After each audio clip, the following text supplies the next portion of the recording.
गर्व से कहो तुम हिंदू हो। खरेदी कोणाकडून करायची हे तुमच्यावर निर्भर आहे। तुमचा 1 रुपया तुम्ही देताय कोणाला, जे 1 रुपया तुम्ही खिशातला देताय, तर असं तर नाहीये ना की तुम्हारे बहन बेटियों को फंसाने के लिए ही वो पैसा किसी जिहादियों को दे रहे हो आप। आता तुमचे दुकानं राहिलेले नाहीयेत।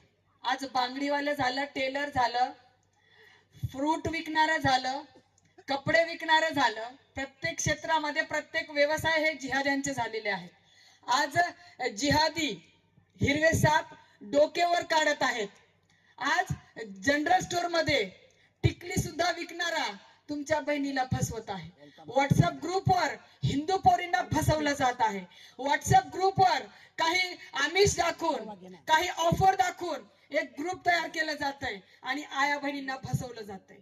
त्यांचे अश्लील व्हिडिओ काढण्यात येत आहेत आणि हिंदू म्हणतोय की आम्हाला काय करायचंय, त्यांच्या घरात झालंय। जसं महाराज बोलले त्यांच्या घरात झालंय, पण आपल्या घरात व्हायला ही वेळ लागणार नाही। त्याच्यामुळे हिंदू म्हणून एकत्रित या आणि हिंदू म्हणून जागे व्हा।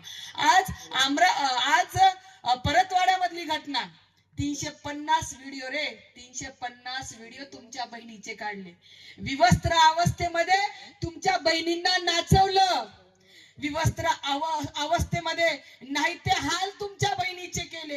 350 व्हिडिओ तुमच्या बहिणीचे व्हायरल केले। 180 मुली, 180 हिंदू मुली लव जिहादामध्ये फसवल्या। हे लव जिहाद म्हणजे आपल्या धर्माला लागलेली कीड आहे। हे लव जिहाद म्हणजे